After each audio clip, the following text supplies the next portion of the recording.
더듬이. 네, 안녕하세요. 더듬이의 사카린. 오펜입니다. 네, 반갑습니다. 네, 반갑습니다. 네, 날씨가 이제 벌써 10월인데 추워질 줄 알았는데 다시 따뜻해지고 있죠. 그죠. 한국은 어떤지 모르겠는데 여기는 약간 추웠다 더웠다 하는 것 같아요. 맞아요. 그냥 비가 좀 온다 정도. 그래서 요즘 약간 슬슬 이제 유럽에 겨울이 오면은 그죠. 텐션이 좀 딸리잖아요. 그렇죠. 기압이 좀 낮아진다고 해야 되나? 그래도 이제 좀 힘내서 또 오늘 팟캐스트를 하기 위해 저희가 다시 모였죠. 그죠. 오늘은 이제 평소보다 조금 이른 시간에 모였잖아요. 네, 저희가 네. 오늘 또 저녁에 가야 될 곳도 있어가지고. 그죠. 그래서 지금 오펜 씨가 아직 그 낮과 밤에 대한 아직 그 뭐라 하죠? 시차? 나름의 시차죠. 저는 약간 원래 새벽형 인간? 그죠. 약간 올빼미 형이라서 그러니까 일찍 새벽에 일어나는 인간이 아니라 새벽에 자는. 새벽에 자는 새벽에 늦게 자는 인간인데 오늘 좀 일찍 모여가지고 약간 지금 기운이 없는데 어제 또 비까지 밤에 비 오신 거 봤죠? 맞아요. 네. 번개도 막 치고 네, 했던 것 그래가지고 이제 또 기압이 낮아요 좀 전반적으로 약간 이제 또 가을이 사실 기압 높기로 좋은 계절 아닌가요? 그쵸. 천고마비라고 해서 이제 하늘이 높고 말이 살찌는 계절인데 이 말이 살찌는 계절에 참 어울리는 주제를 저희가 또 가져왔습니다. 그러네, 맞는 말이네. 예, 지금 식도락의 여행 그죠? 그래서 저희가 저번 편에는 이제 알렉산더 토보고 편을 이제 1편 단신으로 진행했는데 네, 이번 편에는 전에 이제 종종 해오던 코너잖아요. 이제 유사미학 코너인데 저번에 이제 부동산으로 시작을 해서 그다음 종교, 사이비 쪽으로 넘어왔고 그래서 이번에 아까 말씀하신 것처럼 말이 살찌는 계절에 딱 할 만한 그죠. 저희가 아주 좋아하는 그 이 맛에 대한 그죠. 이 예술의 맛이 무엇이냐 그죠. 예술의 맛이라는 제목을 달고 한번 유사미학을 진행해 보려고 합니다. 예술의 맛이라고 했을 때 저희가 항상 오펜 씨랑 저가 쓰는 표현이 있잖아요. 저희가 좋은 전시를 봤을 때 아으 맛있다. 그러니까 이게 저희한테 국한된 건지 그러니까요. 아니면 사실 이게 좀 보편적으로 많이들 쓰는 표현인지 왜냐면 이게 인터넷이나 이런 데서 사실 많이 쓰거든요. 그죠. 뭐뭐 맛집이라고 하잖아요. 뭐 맛집 뭐 아니면은 뭐 그냥 뭐 아우 맛있다 이 사람 맛있다 뭐 패션 맛있다 뭐 이런 식으로 의외로 표현들이 꽤 있는데 약간 아재스러운 표현이긴 한데. 그죠. 아니면 뭐 게임을 한다 치면은 얘 게임 진짜 맛있게 한다 뭐 이런 식으로 할 수도 있고 그래서 여러 가지로 맛에 대한 이 비유가 좀 많이 쓰이는데 국밥 먹은 것처럼 이제 그죠? 전시 보고 나서 어우 든든해 하면서 그러니까 좋은 식으로 배불러. 실제 좀 든든하거든요. 저는 이제 오버할 때면 약간 살짝 트림도 하거든요. 어우 잘 먹었다 이러면서. 네, 그죠. 좋은 전시 나올 때. 그래서 저희가 이제 이런 식으로 매일 대화를 해오다 보니까 네. 문득 이런 생각이 든 거죠. 이 맛이라는 게 정말 예술과 연관 지을 수 있을까? 그죠. 그다음에 또 동시에 든 생각은 이건 연관이 있다. 근데 이거 한번 우리가 접근해야 할 만한 문제다. 왜냐면 실제로 제가 한국에 가서 전시도 보고 뭐 여러 가지 얘기를 하면서 또 뭐 친구들이나 아니면 지인들이랑 얘기를 할 때 많이 드는 비유 중 하나가 약간 이 음식의 비유를 되게 많이 들거든요. 그죠. 그러니까 예술을 어려워하는 사람이나 아니면 예술관에 가서 미술관에 가서 뭐 무엇을 어떻게 봐야 되냐, 뭐가 좋은 작업이냐, 뭐 이런 식으로 물어봤을 때 저는 언제나 약간 음식의 비유를 많이 드는 편이었어요. 예를 들면 너가 뭘 먹었을 때 맛있으면 맛있는 거 아니냐. 근데 그런 건 그런 사실 식으로, 똑같은 그죠. 거다. 뭐 이렇게 그죠, 깊게 그죠. 고민할 생각 없다. 뭐 이런 것처럼. 그죠. 그러니까 뭐 간편하게 말하면 이런 건데. 그래서 이번 편은 이 맛에 대해서 한번 그죠. 제대로 고찰해 보자. 근데 이제 유사미학 저희가 이제 처음에 주제 고민을 많이 했었을 때 근데 이제 오펜 씨가 맛을 제안했잖아요. 근데 전 되게 좋다고 생각을 했어요. 그리고 사실 장난스럽게 항상 저도 표현을 했잖아요. 아 그죠. 배부르다, 아우 든든하다, 아우 뜨거워, 아우 슴슴해, 뭐 이런 식으로 되게 맛 표현식으로 표현을 많이 했는데 맛을 또 이제 찾아보니까 맛이 저희가 미각으로 말하는 그 맛만 있는 게 아니라 한자로는 이제 맛미라는 게 있잖아요. 그죠. 그리고 이제 영어로는 테이스트라는 단어가 있고 또 이제 독일어로는 게슈막이라는 단어가 있는데 그러니까 이 단어들이 어떤 미각적인 그 맛을 표현하기도 하지만 되게 기호적인 그러니까 우리의 취향적인 그죠, 부분을 표현하는 단어이기도 하거든요. 그러니까 이게 단순히 뭐 독일어로 친다면은 네. 너의 게슈막이 뭐냐, 아니 그죠, 그죠. 너의 그 뭐 테이스트가 뭐냐라고 했을 때 그게 단순히 난 짠맛을 좋아해 이렇게만 말하는 게 아니라 나의 게슈막은 뭐 다양하게 표현. 알렉산더 토보와 같은 게슈막이다 뭐 이렇게 말할 수 있는 것처럼 맞아요. 사실 이 맛이라는 게 그냥 우리가 생각보다 음식에만 국한된 것은 아니다. 근데 그러니까 저희가 뭐 본능적으로 맛있다 썼다고 했지만 그러니까 이게 본능적이지만 상당히 이론적으로 들어갔을 때도 그 미묘한 저희도 몰랐던 연관이 있었다 이거죠. 그죠. 그러니까 한국에서도 참 그런 단어들 많잖아요. 이 인간미 있다. 따지고 보면 인간 맛 있다라는 거거든요. 저희가 약간 제안하는 거는 네. 이 맛있다라는 예술의 표현이 학제적으로 그리고 이 예술계 안에서 통용되어야 된다는 거거든요. 그러니까 예를 들면은 예를 들면 제가 포트폴리오를 내요. 아니면 네. 뭐 인터뷰를 하거나 뭐 아티스트 토크를 해요. 그죠. 그때 누군가 저한테 그렇게 물어볼 수 있잖아요. 어떤 예술을 하고 싶으세요? 하면 저 맛있는 예술 하고 싶습니다. 네. 그러니까 물론 이제 거기서 그렇게 물어볼 수는 있겠죠. 그럼 어떤 맛을 좋아하시나요? 그래서 저는 약간 산성이 들어가 있는 그런 맛을 내는 예술하고 뭐 이 정도로 그런 것들이 사실 봤을 때 저 새끼 무슨 소리 하는 거야? 이게 아니라 감각적으로 느껴지겠죠. 이 사람 지금 전문적인 얘기를 하고 있구나. 그죠. 이렇게 받아들였는 거. 저희 교수도 그 엑시드라는 단어 있잖아요. 그 에시드. 그것도 이제 산성의 맛이거든요. 그죠. 그러니까 표현을 쓰긴 하지만 사실 외국에서 전시를 보거나 했을 때 외국 사람들, 그러니까 영어권 사람들이 it was tasty 뭐라 하죠? tasty exhibition이라고 할 것 같지는 않거든요. 그러진 않죠. 왜 특히 한국 사람들이 이 맛이라는 거에 이렇게 관심이 있냐라고 생각을 해봤을 때 제가 또 재밌는 게 맛에 관해서 이제 검색을 하다가 한국 그 민족문화 대백과 사전에 맛과 멋에 대한 단어 설명이 있더라고요. 멋. 예. 그 멋이라는 것도 사실 미술과 연관지었을 때 굉장히 관련 있는 표현이잖아요. 멋있다, 멋없다부터 시작해서 뭐 멋대가리 있다. 그렇죠. 작품 멋있다 이건 되게 많이 멋진 작품이라고도 하고 이런 거 멋진 전시라고도 이야기를 하잖아요. 맛지다고 말하는. 그렇죠. 근데 이 멋이라는 단어가 그 맛이라는 단어에서 출발을 했다고 하더라고요. 애초에 그 네. 탄생 자체가. 네, 탄생 자체가. 그러니까 그 당시 이제 뭐라고 조선의 그 양반 계층이죠. 그러니까 상류층은 맛이라는 표현을 썼다고요. 그 당시 그러니까 멋이라는 단어가 없었던 거죠. 그래서 이 사람 시 참 맛있네. 이 친구 참 맛들어지네. 뭐 이런 식으로 표현을 하다가 그 사람들도 그렇게 말을 했을 때 이제 음식과 약간 이게 섞인다는 걸 그럴 알고 수도 있겠죠. 있겠죠. 그 단어들이 밑에 그 하계층민 계층이라고 하죠. 저 내려가면서 이제 뭐 변했다라는 게 그냥 공식적으로 약간 그 두 단어가 한 유래에서 출발했다라고 이렇게 생각을 하고 하더라고요. 저는 그건 있는 것 같아요. 뭐 차차 설명하겠지만 이 맛과 멋에서 네. 예를 들면 멋있다는 이것을 대단히 이성적으로 판단하는 걸 생각하거든요. 그죠. 그러니까 멋있다는 약간 유행과 트렌드와 뭔가 이런 것들을 약간 다 감안해두고 말하는 그 이성적인 우리의 그 구멍으로 작품을 바라보는 거라면 네. 맛있다는 그 작업을 먹어버리는 거거든요. 말 그대로. 그러니까 그 시인들이 아니면 옛날에 이제 시조 읽고 이랬잖아요. 네. 그래서 선비들이 나오는 사람들 했을 때 저 딱 말을 했을 때 시조를 읊었을 때 맛있다. 당신 시 맛있다. 이거는 뭐냐면은 내가 당신 뭐 치웠다. 내 감각기관으로 너의 시를 흡수했다거든요. 그죠. 근데 너 시 멋있다. 이거는 뭐 너 지금 이 트렌드에 잘 맞네 시가. 뭐 이런 느낌 있잖아요. 똑똑하네. 그죠. 뭐 이런 느낌. 그러니까 재밌는 게 그거예요. 그 이제 제임스 게일이라고 하는 그 미국 선교사분이 있었는데 그분이 이제 거의 조선 최초의 한 영사전을 만들면서 그 멋이라는 단어에 주석을 어떻게 붙였냐면 영어로 see 하죠. 보다의 see. see 맛이라고 해놓고요. 그러니까 보는 맛이 맛. 그러니까 어떤 보는 감각적이면서도 뭔가 감성적인 게 합쳐지는 단어인 거죠. 그래서 이 민족문화 이 대백과사전에 맛이 미각적 개념을 나타내는 감각 개념어라고 보고 멋의 그런 감각을 내포하면서도 삶의 기쁨과 슬픔을 수용하는 내면적이면서도 감성적인 개념어라고 말을 하거든요. 그러니까 이 둘이 사실 떨어져 있다라고 말하기도 사실 애매한 거죠. 왜냐면 저희는 맛이라는 단어를 감각적으로 쓰지만 동시에 감성적으로 받아들이거든요. 그죠. 아까 그 조선의 시인들끼리 시조 배틀을 했을 때도 그죠. 시조 배틀하면서 제일 많이 생각하는 저희가 보는 이미지가 그잖아요. 포석전 같은데 잔 띄워놓고 그죠.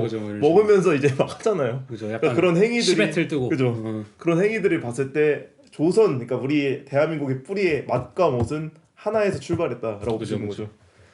그래서 이거 찾아오신 글이 있어서 이거 되게 네, 좋은 것 맞아요. 같은데 한번 읽어주시면 좋을 것 같아요. 이게 피천득 그 교수의 글이었는데 맛과 멋에 대한 그러니까 인연이라는 수필에 들어있는 짧은 글이었어요. 맛은 감각적이요, 멋은 정서적이다. 맛은 적극적이요, 멋은 은근하다. 맛은 생리를 필요로 하고 멋은 교양을 필요로 한다. 맛은 정확성에 있고 멋은 파격에 있다. 맛은 그때뿐이요, 멋은 여운이 있다. 맛은 얕고 멋은 깊다. 맛은 현실적이요, 멋은 이상적이다. 그래가지고 이제 쭉 이어지다가 맛과 멋은 리얼과 낭만이 같이 아름다운 조화를 이루는 것이다. 그러나 맛만 있으면 그만인 사람도 있고 맛이 없더라도 멋만 있으면 사는 사람이 있다. 멋은 바라보기만 해도 된다. 맛에 지치기 쉬운 나는 멋을 위하여 살아간다. 근데 저는 여기서 가장 좋은 게 맛은 생리를 필요로 하고 멋은 교양을 필요로 한다. 그러니까 저희가 사실 이제 이 맛 편을 하면서 중요한 게 그거예요. 물론 이제 맛과 멋의 이분법을 이렇게 나누고 볼 때 뭐 당연히 맛이 가지는 생리적 작용도 되게 중요한 거, 멋이 가지는 교양도 중요한데 저희가 말하는 건 사실 이거거든요. 요즘에는 이 피천득의 인연에 나오는 말처럼 맛이 없더라도 멋만 있으면 사는 사람이 너무 많아요. 그렇죠. 예술계. 저희가 지금 꼬집꼬집하는 문제가 사실 이거잖아요. 그죠. 교양만 있는 느낌이죠. 그러니까 교양만 있다, 멋만 있다. 그죠. 근데 맛이 없다. 그러니까 우리가 좋은 작가들 봤을 때 그런 얘기도 하잖아요. 예술은 삶이다 막 이런 식으로 얘기를 하는데 삶은 교양만 있는 게 아니잖아요. 삶은 사실 먹고 사는 일의 근원이거든요. 삶은 생리죠. 그죠? 예술도 삶이라고 볼 수 있다면은, 그러니까 맛은 당연히 들어와야 된다. 그러니까 예를 들면 여자 연예인 뭐 예를 들면 김태희 씨가 있다 치면은 좀 네. 아니 왜냐면 그러니까 저희가 그러자 이 김태희 씨를 연예인 멋있는 연예인으로 바라보면은 그 사람은 똥도 싸면 안 돼요. 그렇죠. 근데 김태희 씨가 한 인간으로서 나오는 과정. 그죠. 그러니까 B 씨에게는 이제 와이프가 되시니까 B 씨한테 김태희는 생리적인 인간일 뿐이에요. 어떻게 보자면. 뭐죠? 그러니까 모든 인간은 똑같다고 하잖아요. 그런 작가들도 있지 않나요? 이렇게 막 거의 변기통 위에 모든 정치인 앉혀놓고 풍자 만화 그리는. 그건 알아요. 빌렘 데보이였나? 이제 그 똥 만들기 만든 사람인데. 그거는 이제 너무 그쪽으로 갔고. 근데 아무튼 저희가 말하고자 하는 거는 네. 이 맛이 확실히 부족한 지금 시대다. 맞아요. 그렇기 때문에 우리는 좀 맛에 대해 한번 고찰해보자. 맞아요. 감각 향유가 힘든 시대가 돼버렸죠 오히려. 그렇죠. 그래서 이제 석한 씨가 맛과 멋의 어원 뭐 이런 여러 가지 역사에 대해서 조사를 좀 해주셨는데 저는 우선 한번 그래서 맛에 대한 우선 첫 번째 과학적 이해를 한번 하고 넘어가면 좋을 것 같다고 생각을 해서 네. 맛에 대한 여러 가지 정보를 좀 찾아왔어요.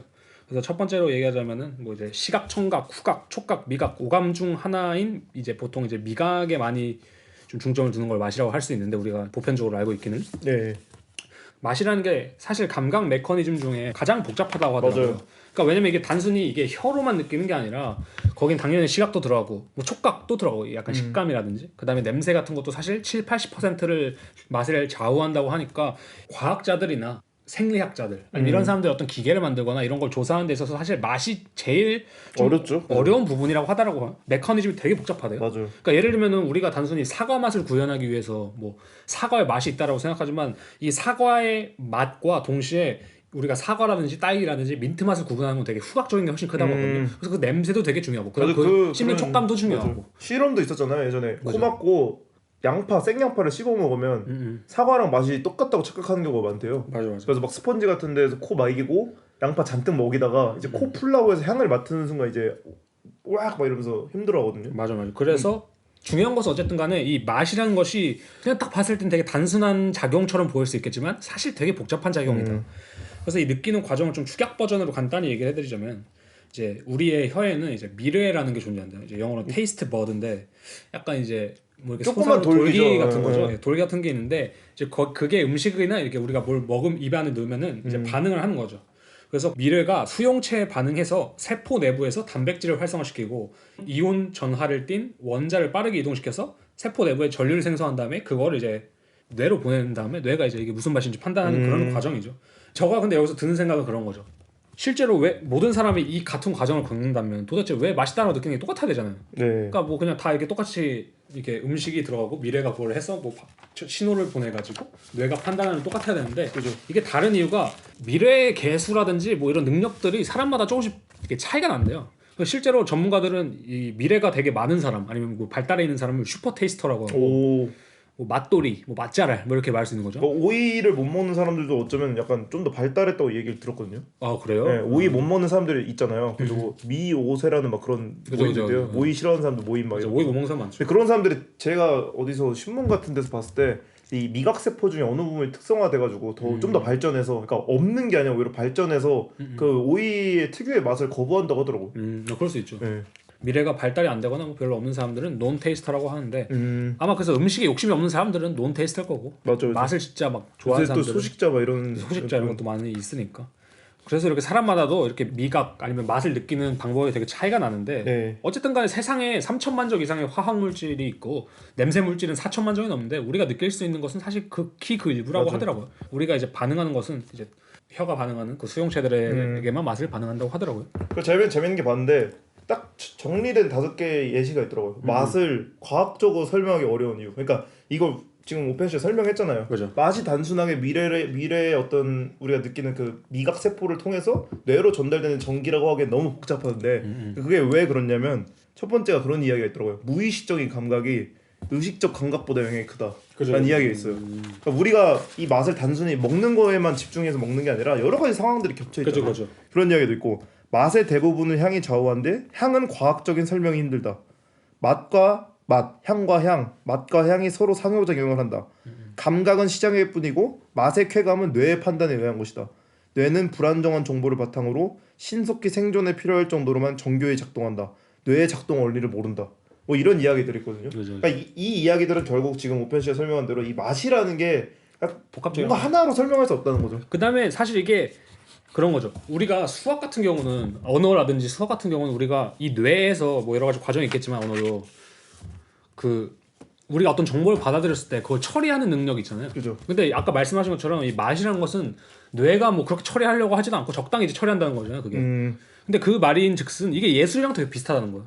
그러니까 수학이나 과학 이런 건 우리가 어떤 이성의 영역에서 뇌의 영역, 그다음에 이걸 활용한 영역에서 되게 정교하게 이걸 뽑아낼 수 있도록 설계가 돼 있다면 네. 맛은 그냥 우리가 알지 못하는 게 당연한 거예요, 사실. 그죠. 그냥 어렴풋이 우리가 이걸 느끼는 수준이 되는 거지. 같은 음식을 다른 접시에 담아도 맛이 맛이 달라지는 달라지고. 느낌이고 그죠. 콜라병도 그렇고 와인잔도 그렇고 그죠. 예술도 사실 그렇잖아요. 같은 작품을 뭐 어떤 좌대에 올리느냐, 그죠. 어떤 액자에 담느냐, 뭐 그죠. 어떻게 설치하느냐에 따라서 작업이 달라지는 것만큼. 그죠. 그래서 이제 아까 말한 것처럼 제가 말하는 것은 맛있다라는 감탄사가 사실 되게 중요하다는 거예요. 생리학적으로 우리가 느끼는 감정이라는 거, 어떤 그 느낌이라는 게 되게 중요한 건데 이것이 의미하는 게 저는 맛이라는 감각이 언어를 넘어서 있는 거라고 생각해요. 그러니까 넘어선다는 표현은 좀 그럴 수 있는데 약간 언어보다 선차적이다. 그죠. 아니면은 내가 언어적으로 아니면 내가 그 무슨 생각을 하고 있던 간에 맛이란 것은 우리가 느끼는 거기 때문에 부정할 수 없는 것이다. 뭐 예를 들면 언어가 없던 시절에 원시인들을 생각했을 때 원시인들이 이제 똥을 실수로 먹었을 때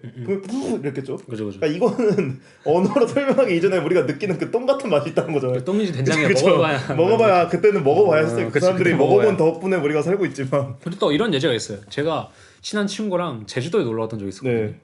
근데 거기 이제 유명한 해물 라면집 있어요. 아마 가보신 분들은 가봤을 텐데 이게 바닷가 바로 옆에 뭐 어떤 오두막 같은 느낌의 약간 야외 테이블 있고 이런 데였는데 그때 이제 갔는데 그 알바생 분이 직원분이 너무 불친절한 거예요. 오. 그러니까 물론 맛집이고 막 정신 없으니까 그럴 수 있는데 뭐 그냥 아예예예 이런 거죠 그냥.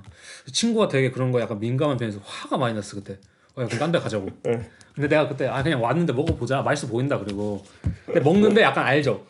맛있게 먹는데 마음은 불편한 거. 근데 맛있어. 그러니까 이게 맞아. 부정할 수가 없는 거예요. 그치, 내가 기분이 아무리 더러워도 맛이 있는 건 맛이 있는 거거든. 물론 내가 거길 다음에 안 가냐는 다른 문제겠지만. 그러니까 복잡한 거죠. 그래서 그러니까 예를 들면 사카린 씨 그 안내모프 전시도 비슷한 거예요. 안내모프 전시 기다리면서 사카린 씨 화가 많이 났잖아요. 그죠. 아 추운데 뭘 기다리게 하고 사람들 너무 많고 막 날씨 별로고 막 이러고 기다리고 있는데 네. 들어갔는데 맛있어.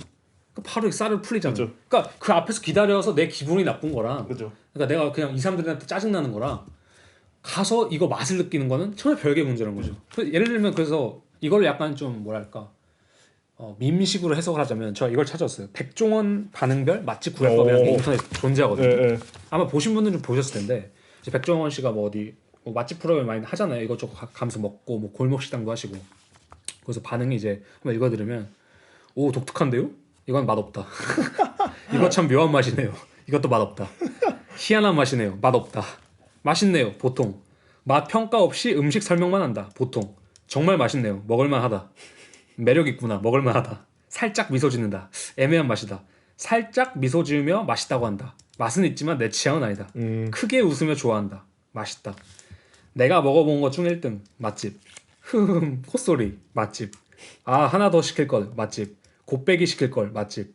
맥주 하나 더 시킨다. 맛집. 내가 하면 왜 이 맛이 안 나지? 진짜 맛집.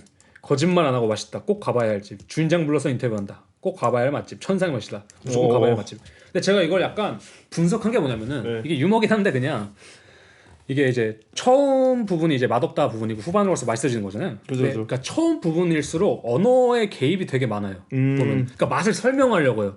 이거 독특하다, 뭐 묘하다, 희한하다, 뭐 음식을 설명한다, 뭐 이런 건데 후자로 갈수록 그 언어의 개입, 한마디로 생각의 개입이 적어지고 뭐랄까 생리적인 작용, 뭐 콧소리라든지 뭐 아니면 짜증남, 왜 내가 이거 하나 더 안 시켰을까? 난 왜 얘기 안 될까? 그치, 뭐 그치. 분노, 굳이 맛에 대해 이야기할 필요 없어지는 그렇죠. 거죠. 분노, 고민, 후회, 그치. 뭐 아니면 감탄, 경탄 등이 이제 보통 이제 끝으로 갈수록 반응이 그런 거거든요. 그래서 예를 들면 그런 거 딱 작업을 보여줬을 때, 내 작업 어떤 거 같아? 이거 되게 흠터레스팅하다. 이거 보통 우리 안 좋다 하잖아요. That's interesting, interesting work. 근데 이건 별로 안 좋은데, 진짜 what the 이런 약간 생리적 작용이 있죠. 그치. 뭐 내가 굳이 설명할 필요 없는. 진짜 우리가 무섭거나 우리가 흔히 지린다라고 표현하잖아요. 그죠. 오줌을 지리는 거잖아요, 그게. 배설하는 거. 그게 생리적 작용이잖아요. 그죠. 그런 것처럼 확실히 이 맛의 영역에 도달할수록 이 우리는 그 언어의 개입을 적게 하는 경향이 있는 것 같다. 제 생각에는. 그 요리형 비룡에서도 아 맞아. 적당히 맛있으면은 뭐, 설명하거든요. 설명하지. 심사위원이 뭐 꼬들꼬들하고 이런데 이제 진짜 맛있으면은 어디 갔다 오잖아요. 오 하면서 그러면서 말 못하고 있잖아요. 맞아. 그러니까 그런 거지. 그러니까 우리가 그거잖아요. 이게 영어에는 딱 그 단어가 있어요. speechless. 할 말을 잃었다. 그 정도로 좋다. speechless. 뭐 이게 물 당연히 이제 뭐 욕 같은 의미로도 쓸 수 있겠지만 칭찬의 의미도 가능하거든요. 그게. 그런 거 봤을 때 확실히 이 생리적 작용과 어떤 감각적 작용이 셀 때는 우리가 언어적 개입이 적어진다.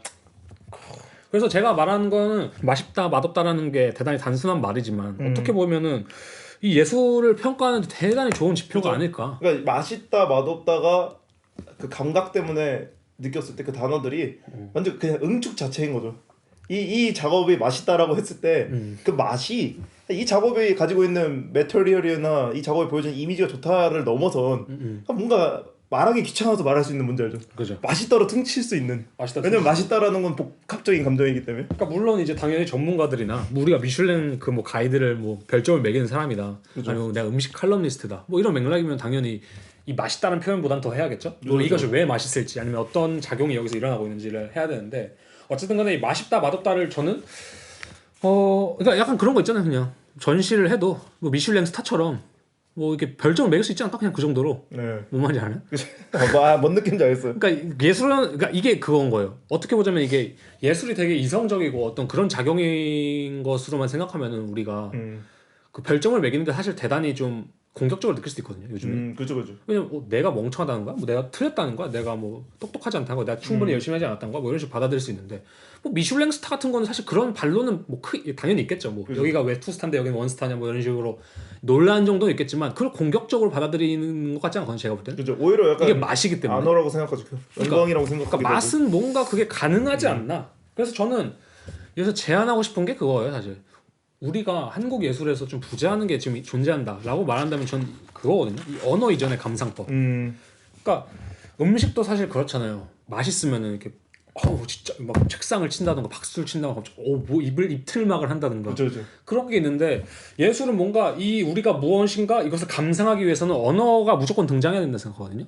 근데 저는 이거 압박감을 막 같은 것도 있잖아요, 사람들이. 그죠. 압박감 같은 게 있잖아요. 근데 예를 들면은 그 우리나라 같은 경우 입시 미술이나 사실 그런 예술 교육 자체가 좀 그런 언어적인 방식으로 많이 맞아요. 이루어져 있기 때문에 그게 불가피한 것 같긴 한데 그래도 이중섭 같은 화가들이 되게 사랑을 받는 이유가 저는 그거라고 생각해요. 뭐 김한기라든지 박서보라든지 뭐 이런 작가들보다 좀 더 대중적으로 사랑을 받는 이유는 그냥 맛 자체가 더 있기 때문이 아닐까. 사실은 그림 자체. 맞아. 물론 뭐 당연히 박서보 작가나 뭐 이런 뭐 김한기 작가나 이런 사람들도 다 특유의 맛들이 있지만 어쨌든 대중적인 맛이라고 가정했을 때 그죠. 그런 게 있지 않을까. 아직도 그 김홍도 그 화백의 작업도 아직도 사랑받잖아요, 많은 사람들. 그죠. 근데 그것도 사실 그 구수한 맛이 있거든요. 우리가 이제는 좀 느끼기 힘든 맛일 수 있겠지만 그냥 그런 것들이 보면은 조금 굳이 이게 뭐다 어떤 사조다라고 설명을 안 해도 그냥 느껴지는 뭔가 본능적인 거죠. 그러니까 실제로 주위에서도 저한테 많이 물어보는 것 중 하나가 뭐 예술 이제 뭐 가족이나 아니면 네. 뭐 이제 친척분들이나 친구들도 하면 뭐 어떻게 봐야 되냐. 미술관은 아무것도 모르겠다. 근데 이게 아까 제가 말했듯이 그 감상법이 없어서 그렇거든요. 그러니까 그냥 내가 보는 것을 그대로 받아들이는 감상법이 되게 중요한 거예요. 그리고 우리나라의 그러니까 역설이라고 할까요? 아니 웃긴 점 중 하나가 맛있는 거 먹으러 제주도 가면서 제주도까지 가서 줄 서서 먹는데 그죠. 예술에 대한 노력은 사실 그 정도가 선행하지 않거든요. 그러니까 야 음식은 맛있는데 예술은 맛이 없잖아라고 말할 수는 없는 게 사실 이제 많이 아까 미래라든지 뭐 여러 가지 얘기를 했지만 이 맛을 우리가 접하는 그런 방식도 사실 훈련이 될 수 있다고 해요. 그죠. 그러니까 미각 훈련이라는 게 실제로 있어요. 그죠. 그래서 뭐 예를 들면 미각 훈련이라던가 아니면 미각 중독이라는 게 있잖아요. 그러니까 달고 짜고 자극적이고 매운 음식들에 중독이 되면은 혀가 한번 약간 미각이 둔해진다고 하더라고요. 그죠. 그리고 그래서 약간 약하는 것처럼 그러니까 도파민처럼 더 자극적인 계속 그 자극적인 것만 찾는 거예요. 그러니까 미각 훈련하는 분들을 보면은 명상하는 사람들도 있고 아니면 일부러 그 음식에 들어있는 소금기라던가 어떤 단맛을 싹 빼고 그냥 재료 본연만 먹는 사람들 있잖아요. 그죠. 그런 사람들도 있고 아니면 맨밥 한 술 떠서 입안에 넣고 그거 한 15분 동안 씹어 먹고 이러거나 이런 것들이 어떻게 보면 미술과 연관지었을 때 우리가 다양한 작업을 보고 감각적으로 받아들이려고 훈련한 이유도 그런 거잖아요. 맞아요. 제가 말하는 게 뭐냐면은 보통 대중들이 생각하는 현대예술은 이성적으로 무조건 판별을 해야 되는 거예요. 그러니까 이게 약간 개념 예술의 폐해인데 사실 맞아. 우리나라의 현대 예술이 사실 그쪽에서 많이 들어온 것 같긴 해요. 제가 볼 때는. 왜냐면 사실 아까 말한 이제 박서호 작가라든지 뭐 그런 사람들 되게 개념적인 회화를 그렇죠, 하잖아요. 그렇죠. 어떻게 보자면. 근데 저희가 말하는 건 그거예요. 현대 예술도 사실은 당신들이 말한 것처럼 대단히 감각적으로 볼 수 있다. 그걸 제가 말하는 거거든요. 그러니까 현대 예술은 이성적인 게 아니다 무조건. 아트페어라든지 아니면 뭐 되게 자극적인 작업들 있잖아 보면은. 맞죠. 그런 어떤 판례에 의한 작업들도 있고 아니면 시각적인 효과를 위한 작업들도 있고 예를 들면은 이게 단순히 예술의 영역뿐이 아니라 뭐 디자인이라든지 아니면 뮤직비디오 이런 거 있잖아요. 그런데 보면 되게 자극적인 이미지들이 되게 많고 그죠. 그게 요새 사회의 특징이죠. 그러니까 그런 것들은 감각적으로 되게 잘 받아들이거든요 사람들이. 뭐 실제로 자극적이기도 하니까. 근데 현대 예술에서는 사실 그런 노력들이 거의 부재한다는 거죠. 왜냐면 이것은 사람들이 인식하기에 감각적으로 받아들여서는 안 된다. 현대 미술은 요즘 사람들이 이게 약간 맨밥 같은 거죠. 좀 맨밥. 맨밥에 있는 그 시금치 나물 같은 뭐 물에 밥 말아 먹는 수준. 그죠. 마라탕 같은 것과는 다른 그죠. 그죠. 그런 느낌으로 받아들이는 건데 사실은 그렇지 않다 현대 예술. 제가 제 생각엔 그래요. 뭐 한국 현대 예술 어떤지 모르겠지만 제가 해외에서도 좋은 작업들을 많이 보고 아니면 여러 가지 보면서 느끼는 것 중 하나는 얘네가 하는 예술이 절대 이성적인 것만 있는 것이 아니다. 이성적인 것은 오히려 부차적이다 이 사람들한테. 맞죠. 저는 좀 그런 생각이 들어가지고 그다음에 물론 이제 그런 관람자들의 약간 제가 말하는 잘못도 있겠지만 동시에 예술계나 뭐 예술가들의 잘못도 있는 거죠. 예를 들면은 많은 예술가들 실제로 뭐 하나의 정답 따위 뭐 이런 것들이 없다라는 것을 강조함에도 불구하고 사실 그런 것들을 되게 강요한 시스템들이 많거든요. 예를 들자면은 뭐 전시를 갔을 때 서문 같은 거를 보면은 대단히 언어적이에요. 그 첫 번째로. 그다음에 그것은 글이 맛있는 글을 찾기 힘들어요 거기서. 그러니까 이런 글들이 저는 요리 레시피 같다는 느낌이 가끔 든다. 맞아요, 요리 레시피 같아요. 이 작업을 설명하기 위해서 만들어진 글이잖아요. 그죠. 이 작업을 설명하기 위해서 쓰여진 글. 그러니까 어쩌면 서문이 사실 그럴 때가 있어요. 아예 모르는 사람들을 위해서 어떤 부가적인 설명을 하기 위해 만들었다고 칠 수 있어요. 왜냐면 레시피를 보고 그 요리를 따라해보고 싶거나 그 요리를 요렇게 됐구나라고 분석해보고 싶은 사람들 있잖아요. 그러니까 더듬이가 약간 그런 거예요. 그죠. 저희가 약간 그런 역할을 하고 있기도 하잖아요. 근데 사실 중요한 거는 이걸 넘어서는 그냥 그 자체를 느껴야 되는 거예요. 실제로 그 더듬이에 대한 평을 몇 개 들어보면 이제 주변에 지인이 다시 지인한테 한번 들어봐라 해서 들어봤을 때 평가가 보통 그거거든요.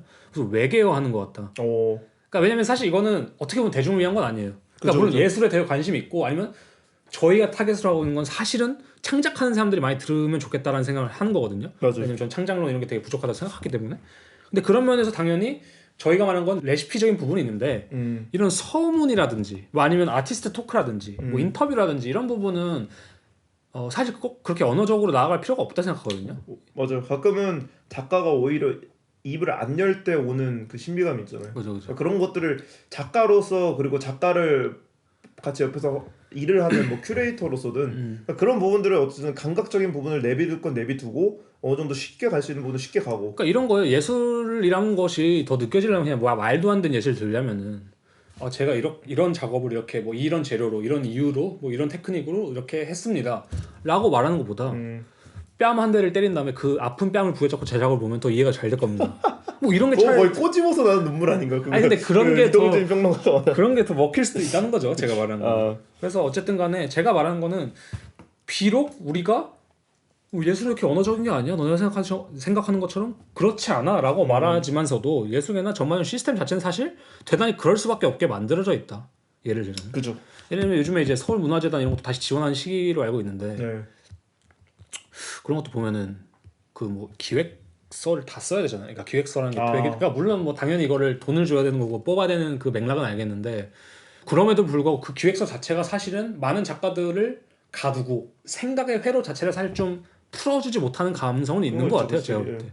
관료적인 것 때문에 그런 거죠. 그렇죠. 관료주의 사회에서 어쩔 수 없는 부분이 있다 쳐도 독일도 똑같잖아요. 어쨌든 뭐 어떤 돈 지원금을 받으려면은 자기 작업이나 자기가 하고 있는 작업에 대한 계획 같은 거를 꾸준히 서술해야 되거든요. 맞아. 꽤나 정직하게. 맞아. 꽤나 정직하다라는 건 자기 레시피를 다 나열해야 되는 거죠. 맞아. 저도 이제 아티스트 스테이트먼트라던가 어떤 제 작업 계획을 쓰면서 느꼈던 게 내 머릿속에 있는 내 작업이라는 이미지를 내가 해체하는 거거든요. 언어로. 맞아. 그러니까 내가 지금 요리를 다 해놨는데 이걸 다시 재료로 풀어내는 느낌인 거예요. 잡채를 만들었는데 그걸 나물별로 다시 만들고 땅에 심으래 채소로. 그 과정을 설명하라는 거잖아요. 맞아요. 그 다음에 이제 그게 그거거든요.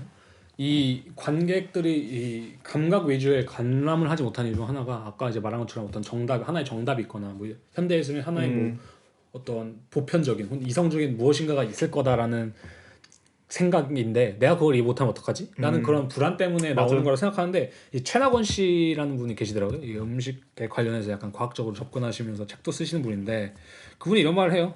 뇌 같은 경우에 잘 차린 고깃찜을 놓고 이제 다른 사람한테 주고 그걸 먹은 다음에 이게 개고기입니다라고 하면 그냥 그렇다고 하는 사람도 있지만 뭐 보신이 되겠다 이렇게 느끼는 사람도 있고 어떻게 나한테 이런 것을 주냐라고 말할 수 있는 것처럼 이 똑같은 음식이라 해도 뇌에서 일어나는 작용이 훨씬 더 중요한 역할을 한다고 해요. 그러니까 과학적으로 봤을 때 맛은 내가 느끼는 거지 음식 안에 내재 있는 게 아니다 라는 말을 하는 거거든요. 이게 현대예술을 바라보는 관점이 돼야 된다는 거예요 사실. 그치. 그러니까 음식 안에 무엇인가가 존재한다는 생각보다는 그냥 내가 느끼는 게 중요하고 내가 느끼는데 맛없으면 이건 맛없는 음식이에요. 그러니까 사실 뭐 내가 개고기를 안 먹는 사람이면은 개고기를 먹을 필요도 없고 개고기를 안 먹으면 되잖아요. 근데 그것이 어떤 수치적으로 맛있는 음식이냐 맛없는 음식이냐는 별개로 내가 그것을 즐기지 않거나 즐기면 되는 거거든요. 근데 그런 것처럼 현대예술도 사실 그런 호불호의 영역들이 있을 거 아니에요.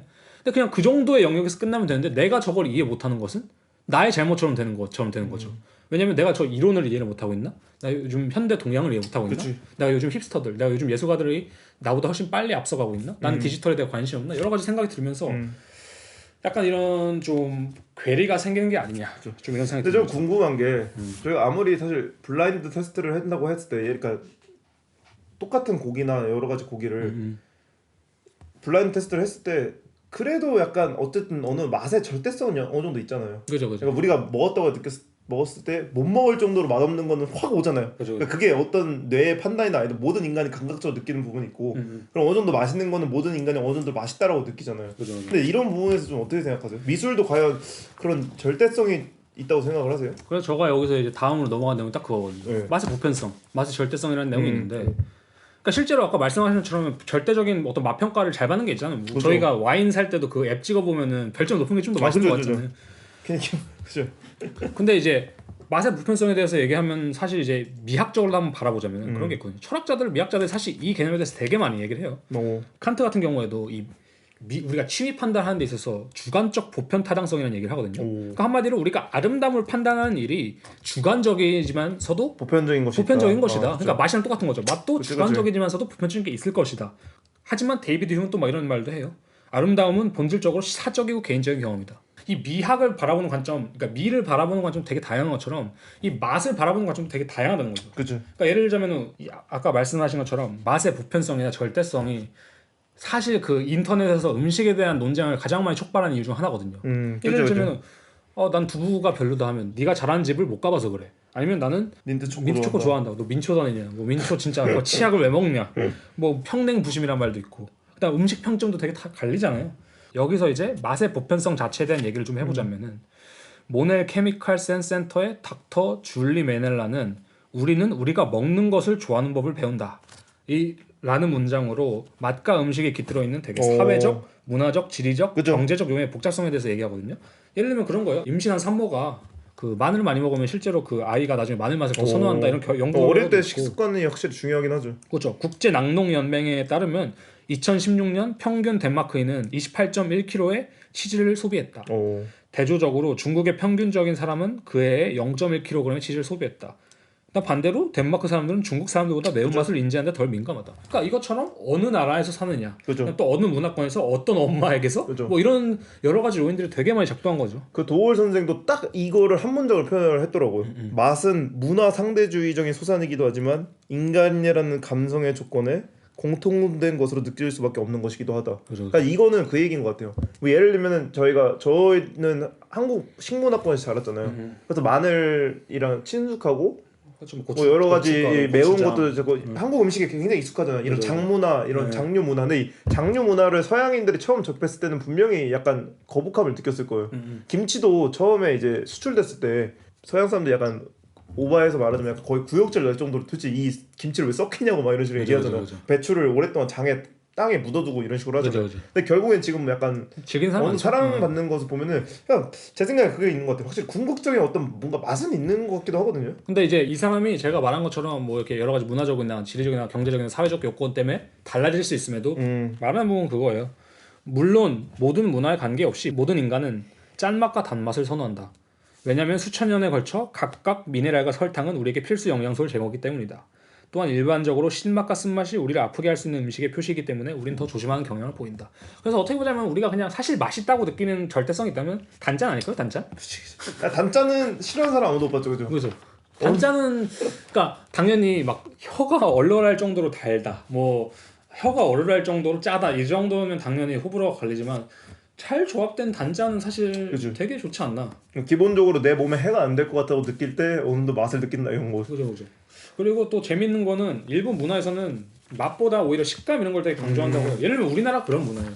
뭐 예를 들자면 우리가 그 꼼장어 좋아하고 맞아. 아니면 해삼, 뭐 곱창 이런 거 좋아하는 이유 중 하나가 되게 식감이 좋아서거든요. 오. 그러니까 이게 중국이나 이런 아시아권에서는 되게 이런 식감 문화가 발달해 있다고 하고 맛보다 오히려 이런 식감을 중시하는 문화도 있다고 하고 또 멕시코, 이제 멕시코 같은 경우는 칠리, 고추 이런 화학 물질들, 화학 첨가제들 되게 좋아한다. 왜냐면 그것들이 자신들에게 엔돌핀을 좀 돌게 해주기 때문에. 근데 실제로 뭐 얘네가 맛있다라고 했을 때 단순히 이게 뭐 이게 단짠이 있냐 이게 아니라 얼마만큼 칠리가 들어왔냐도 사실 좀 포함이 된다 이런 거겠죠. 굳이 말하자면. 그리고 뭐 에티오피아 경우는 아로마와 같은 그런 냄새를 되게 중시하는 문화라고 한다고 하더라고요.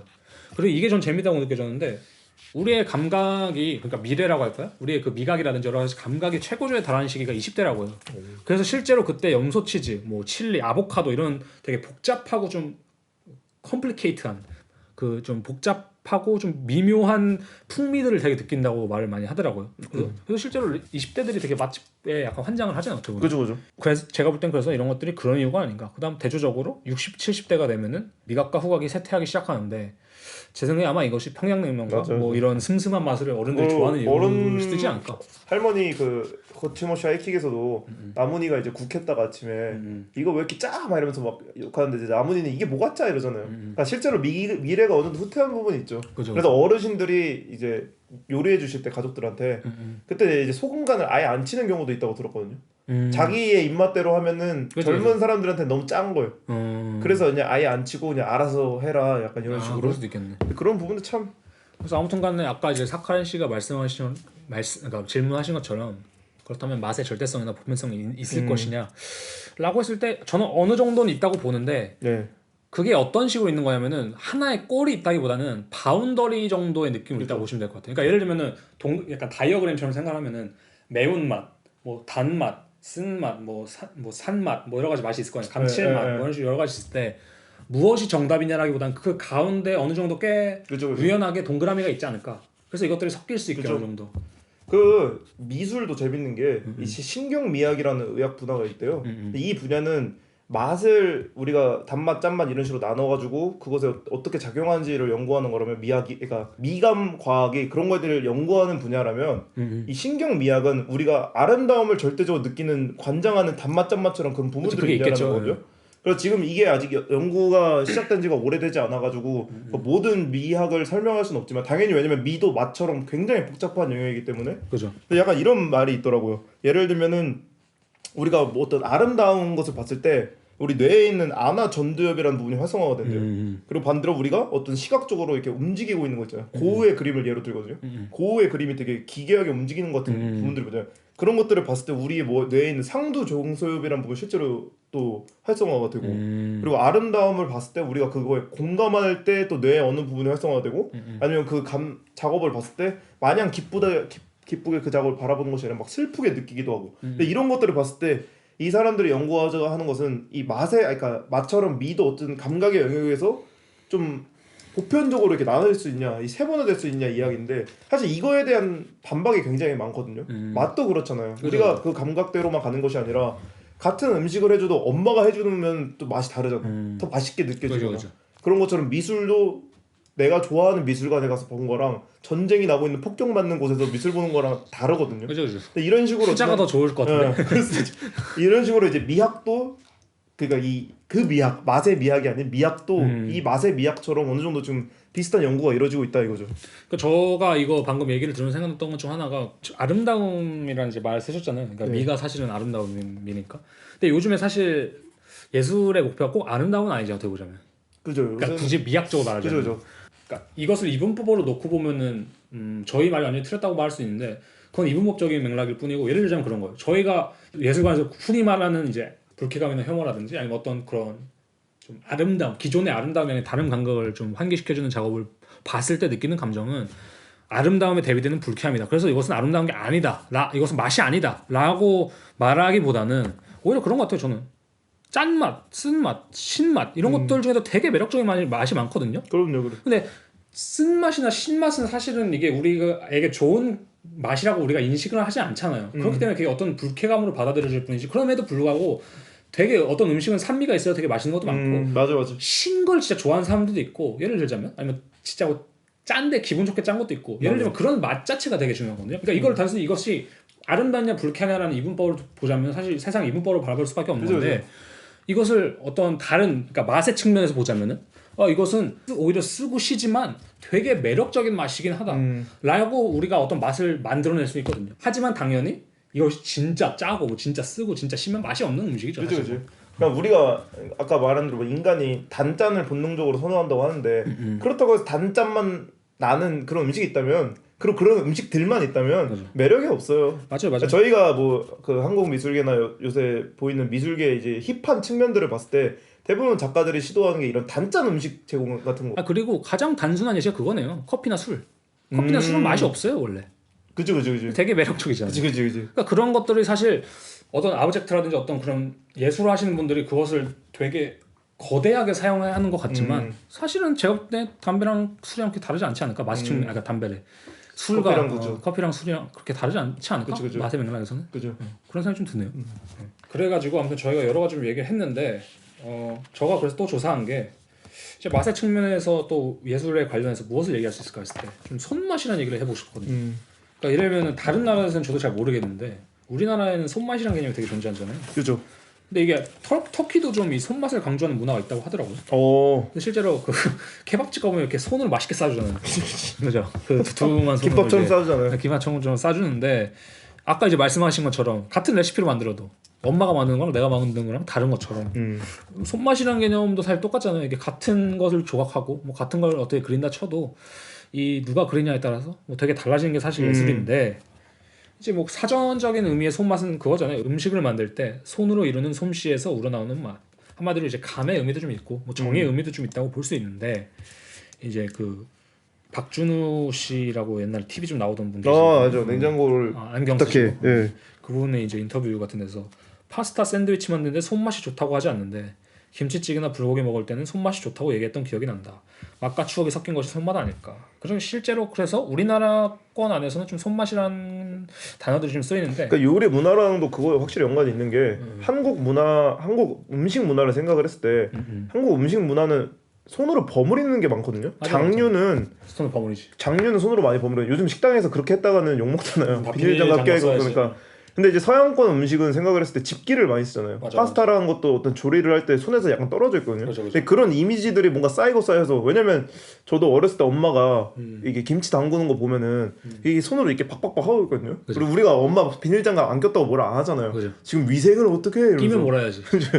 근데 이제 그런 것들을 우리가 어릴 때부터 보고 자란 게 이 손맛이라는 이제 보편적인 이미지를 생성해낸 게 아닐까라는 생각도 드는 거죠. 그건 실제로 이게 단순히 맛이 아니라 이 뭐 누가 날 때려 이 손이 맵다 하잖아요. 그것도 손맛이거든요. 그게 다 있긴 있어요. 그래서 물론 과학적으로 깊숙이 들어가면 뭐 재료 온도 조절 뭐 이 모든 것을 똑같이 한다면 아마 똑같은 맛이 나겠지만 그죠. 근데 사실은 뭐 그런 건 컨트롤 불가능한 거니까 어떤 의미에서 이게 참 맛이 그래 재밌는 것 같아요. 은근히 동양적이에요 맛이. 맞아 맛이 동양적이에요. 저희가 지난 시간에 얘기했던 천불도 같다니까요.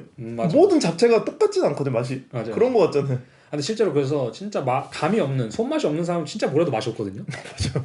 그래서 그런 걸 보면 좀 신기하다는 생각이 들 정도로. 예전에 그 친구분 중학교 때 친구분네 집 갔다가 친구분 어머니가 밥을 해줬는데 와 발맛. 참고 다 먹었거든요. 정말 그분은 손맛에서 집기를 써야 되는 분이었다. 그래서 제가 좀 재밌는 좀 생각을 한 게 뭐냐면은 안리 살라라고 제가 좋아하는 작가가 있거든요. 안리 살라라고 이제 프랑스 아니면 알바니아 출신 작가인데 안리 살라가 2013년 베니스 비엔날레에서 라벨 언라벨이라는 작품을 선보였어요. 이걸 동양적으로 해석하자 아니면 맛적으로 해석하자면 손맛에 대한 작업일 수도 있거든요. 이 작업의 내용을 좀 설명해드리자면 이 라벨이 피아노 콘체르토 in D for the left hand 그러니까 왼손을 위한 피아노 콘서트 이제 D장조 이제 그 작품을 두 명의 피아니스트가 연주하는 것을 촬영한 다음에 그것을 동시에 이게 두 개를 틀어놓은 거거든요. 그러니까 당연히 손맛이 다르니까 이 두 명이 라벨이 정해준 악보의 템포대로 치려고 하고 뭐 그대로 그 세기대로 나름대로 이렇게 하려고 하겠죠. 당연히 다를 수밖에 없잖아요, 두 개가. 근데 두 개를 다루는데 이 동영상이 틀어진 공간이 무향실이에요, 무향실. 한마디로 어떤 그 소리 백색 소음 백색 소음 차단하는 완전히 그 에코도 없고. 그래서 거기서 가서 들으면 이 두 개의 차이가 되게 극명하게 들리는데요. 그러니까 조금의 차이일 거 아니에요, 사실은. 그다음에 다음 방에서는 이 DJ가 그 조금의 어긋난 차이들을 다시 맞추고 있는 작업, 그 영상이 또 틀어지거든요. 근데 그런 걸 봤을 때 뭐 당연히 이제 여러 가지 다른 얘기들도 가능했지만 이걸 손맛적인 관점에서 봤을 때 첫 번째 연주자의 손 vs 두 번째 연주자의 손 vs DJ 손이라는 대결 구도로 바라볼 수도 있고, 또 동시에 이 손맛과 이것을 동질화시키려는 이 디지털의 싸움이라고 볼 수도 있을 수도 있거든요. 그런 의미에서 이 손맛이란 건 사실 저희가 한번 또 이 시대에는 좀 생각을 많이 해봐야겠죠. 왜냐면은 아까 저희가 그 피아노를 치는 다른 두 명의 연주자와 그것을 다시 맞추는 DJ의 그 관계를 봤을 때 요즘에 사실 AI 미술이라든지 뭐 3D 프린트라든지 뭐 이런 기술들이 점점 많아지잖아요. 맞아. 그러니까 옛날 같은 경우에는 뭐 장인 이런 게 있기 때문에 뭐 나무로 무엇을 만든다 하면 당연히 장인께 좀 더 깔끔하고 좀 더 멋있고 뭐 이렇게 하겠지만 요즘 같은 경우 뭐 정교함을 기계를 못 따라가죠. 요즘 뭐 나랑 사칸 씨의 뭐 3D 프린트 파일이 똑같다면 사실 똑같이 나오잖아요. 인간은 거의. 맞아. 그런 것처럼 요즘에 이제 손맛이 점점 사라져가고 있는 시대인데 좀 그것에 대해서 요즘에 그래서 AI 관련해서도 뭐 이미지 생성해 준 것도 있고 뭐 AI가 맞아. 어디 가서 수상을 했다느니 뭐 여러 가지 맞아요. 그 미국에서 무슨 또 어떤 상인지는 당최 모르겠지만 맞아. 그냥 또 AI가 뭐 일러스트레이터들 뭐 그런 것들 뭐 뺏고 있다든지 뭐 이런 식으로 그러니까 여러 가지 얘기가 나오는데 이 AI 예술이 어떻게 보면은 맛의 관점에서 보면 인간의 맛과는 완전 정반대 있는 맛이잖아요. 인간은 어떻게 보자면 어떤 손맛과 그렇죠. 뭐 그런 것들을 중시한다 쳤을 때 AI 같은 경우는 완전히 수학적인 접근법, 그렇죠. 과학적인 접근법으로 이제 이걸 접근하는 거잖아요. 그러니까 한마디로 음식 기준에서는 되게 이걸 분자 요리로도 좀 아니면 딱 음식 예시를 기준에 들 수 어울리는 있거든요. 게 있네요. 딱 인스턴트 라면 맞아요. 그런 거잖아요. 완전 수학적으로 계량돼가지고 똑같은 맛이 나잖아요. 신라면. 맞아. 우리가 어떻게 요리하냐에 대한 그 우리의 손맛이 개입되는 순간 달라지겠지만 그 한강 그 라면 만들어주는 데다 넣고 먹으면 똑같잖아요. 그래서 여기서 사실 되게 중요한 질문이 그건 거죠. AI도 손맛을 가질 수 있느냐 그러면. 근데 이거는 진짜 참 어려운 문제는 맞는 것 같아요. AI가 손맛을 생각을 했을 때 과연 얘가 아무리 잘 그려도 AI라는 거 우리가 알게 되면 손맛이 느낄까? 아니면 반대로 우리를 속였을 때 이거 사람이 누구누구 작가가 그린 거라고 했을 때 우리가 손맛을 느낄까? 그러니까 이게 아까 저기서 밑에 실제로 조사하는데 심리적 요인이 되게 크거든요. 그게. 손맛도 생각해보세요. 이게 아까 뭐 엄마가 뭐 이게 담가준 김치 얘기를 하신 것처럼 예를 들면 그런 거예요. 저의 몇 가지 경험담인데 이거는 고수의 냄새가 되게 짙게 나는 주몽과 같은 이렇게 머리 딱 이렇게 묶고서 그 어떤 중년의 남성분이 바닷가 근처 칼국집에서 묵묵하게 칼국수 썰고 있어요. 근데 그 칼국수가 맛없겠냐고. 나도 쓸 수가 없지. 뭐 오랜 시간 요식업계에서 몸을 담근 할머니가 그 직접 담근 김치를 즉석에서 이렇게 탁 이게 찢어서 주는 그 맛없을 수 있겠냐고. 근데 역설적이게도 진짜 이 손맛이란 거나 뭐 이런 맛이란 것도 되게 이 심리적인 요인에도 되게 많이 좌우되는 거거든요. 어떻게 보면.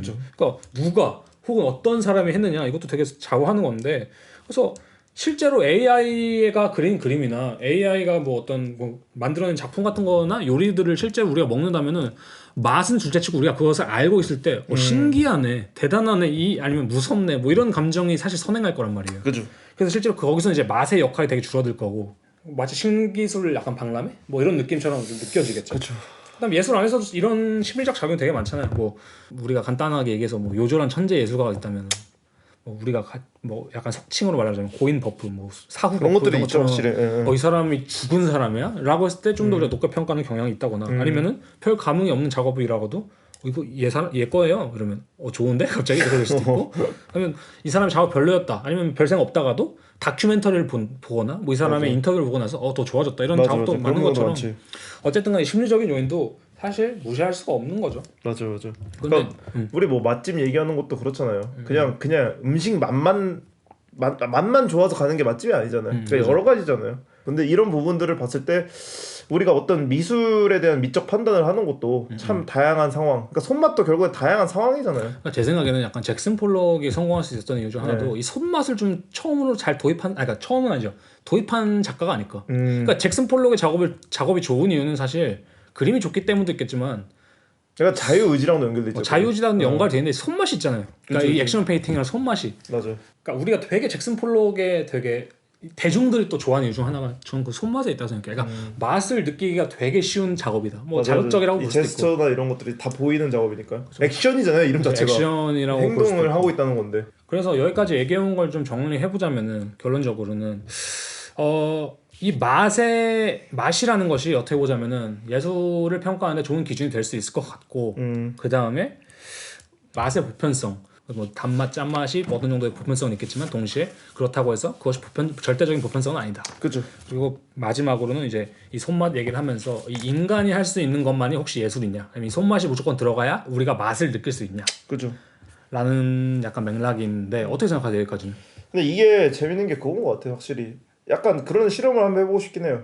저라는 작가를 두고 옆에 다른 작가를 두고 똑같은 재료를 두고 똑같은 기법을 쓰게 하고 무언가를 만들었을 때 사실 저나 이 다른 작가를 비교공을 쳤을 땐 다를 거란 말이에요. 미묘하게. 근데 이걸 또 맛으로 비교를 하면 또 그게 손맛이잖아요, 사실. 그죠. 근데 AI끼리는 똑같은 알고리즘을 주입하면은 똑같은 작업이 나올 거란 말이에요. 그죠. 거기에 어떤 변수를 넣지 않는 이상. 그러니까 그 AI가 다른 작업을 만들어내는 것도 거기에 대한 시스템에 대한 변수를 인간이 기계칠 값을 정해줬으니까 걔네가 선택하는 거 아니에요. 그죠. 근데 이 손맛이라는 영역은 저는 선택의 영역이라고 생각하지 않거든요. 오히려 다른 영역이지. 이건 설명할 수 없는 강점. 그러니까 어떤 코드를 넣느냐의 문제는 그게 아니다. 아니잖아요. 왜냐면은 이 맛에 대한 거 부분에서도 갱미라는 단어가 있어요. 갱미? 손님의 맛이라고 하거든요. 이게 전라도 사람들이 쓰는 맛인데 예를 들면 김치를 만들었을 때 그 김치의 재료가 배추, 젓갈, 고춧가루잖아요. 그죠, 그죠. 근데 거기에서 배추 맛이 나는 게 아니고 젓갈 맛이 나는 것도 아니고 고춧가루 맛도 나는 것이 아니라 김치 맛이 난단 말이에요. 근데 이거를 가지고 그래서 손님의 맛이라고 하더라고요. 어디선가 찾아온 다른 맛. 그러니까, 근데 AI는 사실 저는 AI 작업을 지금은 제가 구분을 할 수 없겠지만 AI 작업의 방식 자체는 배추 맛 나게 하고 젓갈 맛 나게 하고 고춧가루 맛 나게 하는 거라고 생각을 하거든요. 그 사이에 있는 손님의 맛을 불러오는 게 아니라 왜냐면 그건 선택할 수밖에 없는 영역이기 때문에 그래서 이런 부분이 아직은 인간이 조금 다룰 수 있는 부분이지 않을까? 이 갱미를 불러오는 것? 맞아요. 저도 아직은 AI는 뭐 그 정도 단계는 당연히 도달 못했고. 근데 나중에 이제 정말 뭐 인간의 뇌 구조를 완벽히 파악해서 한다고 하면 또 뭐 어떻게 될지 모르겠는데 아직까지 AI는 AI로서 존재하는 이상 그냥 계속 선택의 영역에 머물지 않을까 아직까지는. 그리고 제가 말하고 싶은 건 그거예요. 사실 AI가 어떤 우리가 맛이라든지, 그러니까 맛이라는 부분을 섭렵했다는 건 사실 이제 아름다움, 그러니까 미적인 부분을 섭렵했다는 건데 그 단계가 되면 사실 우리는 음식을 먹고 있지 않을 거예요 아마. 그러니까 왠지 알아요? 우리는 그냥 필수 영양소나 뭐 이런 걸 링거나든지 어떤 뭐 가상의 어떤 물질, 새로운 화학 물질로 이제 대체를 하면서 맛만 전기 신호로 보내면 되니까. 그게 약간 좀 매트릭스죠, 안타까운 게 그거예요. 이거의 전초전인 증상 중에 하나가 저는 약간 편의점 음식이라고 생각을 해요. 그러니까 편의점 음식이 왜냐면은 가성비 있죠. 먹을 시간 빨리 때울 수 있죠. 어느 정도 영양소 있죠. 물론 나트륨이나 MSG 많이 들어있겠지만 근데 이런 부분들이 사실 약간 그걸 비슷하지 않나요? 그러니까 시간이 갈수록 급해진다는 느낌이 드니까 더 이상 막 음미하고 어떤 손맛을 느끼는 게 중요한 게 아니라 빨리 배 채워야 돼. 근데 배 채우는데 최적의 선택권은 편의점이에요. 왜냐면 가장 눈앞에 있고 그리고 거기에 가장 맛은 기본 맛은 보장해 주니까. 그러니까 오히려 이런 얘기를 하니까 저희가 가야 할 방향이 보이는 게 저희는 그 이제 기술이 발전하기 때문에 디지털을 많이 차용한다고 얘기를 하지만 네. 저는 오히려 반대 같아요. 오히려 그렇기 때문에 우리는 다시 맛을 향해 가야 되는 게 아닐까. 그죠. 좀 이런 생각이 들긴 하네요. 의도적으로 구리게 가야 된다. 의도적으로 거치게 가야 된다라고 볼 수도 있는 거죠. 그죠. 극단적으로 말을 하면. 실제로 어떤 피아니스트들도 누구인지 기억이 안 나는데 그 유명한 피아니스트도 그런 말 하잖아요. 자기 일부러 틀린다고. 그러니까 그게 더 맛을 살리니까. 그러니까 그거예요. 재밌네. 내가 일부러 틀린 이유는 네. 그게 맞기 때문이 아니라 이성적으로 그게 맞고 틀리고가 아니라 감각적으로 그게 더 맛있기 때문이다. 그거잖아요 사실. 그죠. 근데 그런 맥락처럼 우리도 예술하는 데 있어서 맞고 틀리냐 사실 중요한 게 아니거든요. 그러니까 예술의 강점은 사실 그거예요. 맞고 틀리고가 아니에요. 맛있냐 맛없냐거든요. 맞아. 그러니까 음식도 비슷해요 사실. 음식이 정답이 어디 있어요. 그러니까 물론 어떤 윤리적으로 무언가를 강요할 수 있고 뭐 어떤 그 요리 기술 안에서 어떤 뭐 나름의 법칙 정도는 있을 수 있겠지만 요리에 틀린 게 어디 있어요. 재밌는 게 뭐예요? 맛있다 맛없다라고 하잖아요. 맛있다 맛없다라는 말이 있는 거는 뭔 뜻이냐면 그 맛이 존재하냐 맛이 존재하지 않냐라는 영역이거든요. 맛있다 맛 틀리다라고 안 하잖아요 저희가. 그쵸, 맛 틀리다. 그러니까 틀린 맛은 없어요. 그냥 거기 맛이 있을 뿐이지. 그치, 맛이 그러니까 그런 있는 감각적 영역은 다른 부분이거든요. 그러니까 어떤 맛집 있다 쳐봐요. 네. 거기 맛집에 만약에 뭐 전략이 그거예요. 우리는 사람을 오면은 하루 감금을 시킨 다음에 아무것도 안 주고 그 다음에 우리 라면을 준다. 엄청 맛있겠지. 근데 우리는 그것은 맛있는 거잖아요. 맛 틀리진 않잖아요. 그치. 다음에 윤리적으로 그게 틀렸을 뿐이지. 이성적으로 틀렸을 뿐이지. 그러니까 그런 점에 있어서 우리는 맛있는 것을 확실히 추구해야 되고 뭐 그런 면에 있어서는 뭐 우리가 말한 것처럼 보편적인 맛의 보편성 자체는 없지만 그것의 절대적인 꼭대기 지점은 없지만 없죠. 원 자체는 있다. 그것을 맛있다라고 느낄 수 있는 원 자체는 있고 그 안에서 어떤 맛도 통용이 가능할 수 있을 것이다. 맞아. 그러니까 예를 들면 그 코코넛 워터 있잖아요. 아세요? 예, 들어봤어요. 그것도 뭐 먹으면 토하는 사람도 있고 막 이런 정도인데 좀 먹을만 하거든요. 아, 먹어보셨어요? 네. 예. 먹을만 해요. 너무 그 뭐라 하지 악명이 높아가지고. 저는 약간 그 맛이 좀 매력적이라 생각해요. 그 오. 공허하게 씁쓸한 맛. 저는 근데 그게 좀 지코의 매력이라 생각하는데 이제 네. 안 사 먹죠 굳이. 근데 아무튼간에 한번 먹을만 한데 근데 그런 것도 저는 맛있다고 느끼고 되게 가끔 생각나는 맛? 그러니까 맥콜도 가끔 생각나요. 맞아. 뭔 느낌인지 알아요? 맞아. 저 맥콜 좋아해요. 아 그러니까 그것도 매니아층이 다 있잖아요. 맞아. 그러니까 사이다도 뭐 스프라이트 좋아하는 사람 있고 칠성 사이다 맞아. 좋아하는 사람 있고 그 뭐 나랑드 좋아하는 사람 있고 되게 다양하잖아요. 맞아. 그런 것처럼 뭐, 그러니까 맛이 있다 없다는 또 되게 어쨌든간에 그 소비자들의 어떤 그런 취향 개인적인 영역이니까. 개인적인 영역도 있기 그거는 뭐. 때문에 그러니까 그럴 수 있죠. 어떤 작업을 했을 때 내 그림이 맛있으면은 사랑 받을 거예요. 맞아. 다만 그것이 좀 뭐 소비층이 적을 수는 있어도 근데 저는 그게 되게 중요한 거라고 봐요. 모두가 좋아할 수 있는 맞냐 틀리냐 영역으로 가기보다는 그러니까 요즘에는 맞냐 틀리냐 영역에서 사실 모든 걸 판가름 하거든요. 맞아. 그러니까 이 사람의 작업이 옳으냐 그르냐 그런 느낌이 없지 않아요? 근데 저는 그건 중요하지 않다고 봐요. 저는 맛있냐 맛없냐가 되게 중요한 거고 맞아. 근데 물론 아까 말한 것처럼 감금을 시키는 레스토랑처럼 그거 극단적으로 갈 필요는 없겠지만 그래서 요즘 같은 때 더 용기가 필요하다니까요. 그러니까 이런 맛있고 맛없고에 집중하다기보다는 자기 맛을 어떻게 내야 되냐 이게 사실 지금 해야 될 영역이잖아요. 그렇죠. 맛있고 맛없고는 판단자들의 입장이거든요. 그러니까 우리가 사실 그런 거예요. 가는 맛있는 족발집들 많잖아요. 거기 가면은 사실 그 육수 그거 알죠? 그거 그냥 몇십 년씩 고아내고 있는 거예요. 근데 그게 사실 뭐 좋을 일 뭐가 있어? 뭐 말인지 알아요? 예. 근데 맛있잖아요. 그치. 이런 거 비슷한 거죠. 저는 그런 것도 생각해봤어요. 음식의 기원을 생각했을 때 치즈나 된장이나 썩어야 맛있지. 아니 그러니까 이런 것들 누가 처음 먹어볼 시도를 했을까? 미친놈. 누가 어떤 미친 인간이 썩은 소 젖을 입에 퍼먹을 생각을 했을까? 물론 배고픔이나 생존의 영역. 그죠. 그때 무지했으니까. 그죠, 근데 무지했으니까. 지금 미술도 전 그래야 된다고 생각하거든요. 맞아요. 그 똥을 찍어 먹어봐야 똥인지 된장인지 아는 것처럼. 그건 좋은 포인트 같아요. 누가 그 발효식품을 만들려면 지독한 비린내를 품어내려면 맞아.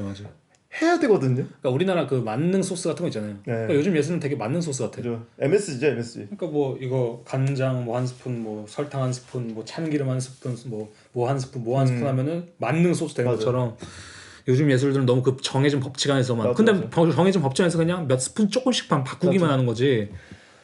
그 저기 구석에 썩은 곰팡이를 퍼먹어볼 생각은 안 하거든요. 누가 괜히 왜냐면은 이젠 다들 위험 부담이 있거든요. 맞아. 그 당시 원시 시대 사람들은 내가 이걸 먹어서 후손들한테 알려줘야지도 아니에요. 모르니까 내가 살아야지. 가끔은 모르는 게 진짜 나을 수도 있겠다. 그러니까 치즈라는 것은 사실 이제 세상의 모든 음식에서 가장 중요한 부분 중 하나일 수도 있잖아요. 치즈도. 그 감칠맛이 파마산의 그 글루탄산이라고 하나요? 맞아. 그게 이제 파마산 치즈에 1200이나 들어있다고 하더라고. 그러니까 근데 그거를 그 파마산 치즈를 누가 처음 시도했을 거냐? 그러니까 넥스트 파마산 치즈는 누가 그러니까. 찾을 거냐 이거거든요. 넥스트 김치 막 이런 거. 넥스트 김치, 넥스트 썩은 맛. 그러니까 마이야르도 보면은 그 탄맛이라고 하잖아요. 그러니까 굳이 말하자면 간단하게. 네. 그러니까 누가 고기를 그 태울 생각을 했겠냐고 사실. 그러니까 뼈를 끓인 것도 웃기잖아요. 누가 그거를 왜 맹물에 끓이고 있냐고 한참을. 근데 그러니까 그 요리의 탄생들이 사실 다 비슷한 게 그런 식으로 되게 이상한 거래. 골수 요리도 있는 거 알죠? 그죠. 근데 그거 되게 고급 요리예요. 오. 되게 맛이 좋대요. 저는 그죠. 딱히 먹고 싶진 않아서 안 먹는데. 근데 그런 것도 보면은 누가 이런 거 먹을 생각했을까? 그 미의 영역이 어쨌든 그 한 단어가 참 쓰이는 걸 보면은 재밌는 것 같아. 그런 것도 있는 것 같아요. 그래서 약간 중국 속담인가 그런 말 있잖아요. 책상 다리 빼고 다 먹는다. 맛있다. 튀기면은 책상 다리 빼고 다 맛있다. 뭐 이런 거. 그런 것처럼 요즘 다 튀김 요리만 하고 있는 좀 느낌이 있어요. 그것도 있죠. 아니면 이제 그냥 매웠거나 자극적인 소스로 숨긴다거나. 맞아 그런 거. 근데 그게 약간 미술 영역에서도 비슷한 부분들이 있죠. 맞아. 그래서 어쨌든 간에 좀 1부는 여기서 마무리 짓도록 하고 2부의 얘기를 좀 이따 잠시 쉬고 돌아오도록 하죠. 네, 알겠습니다.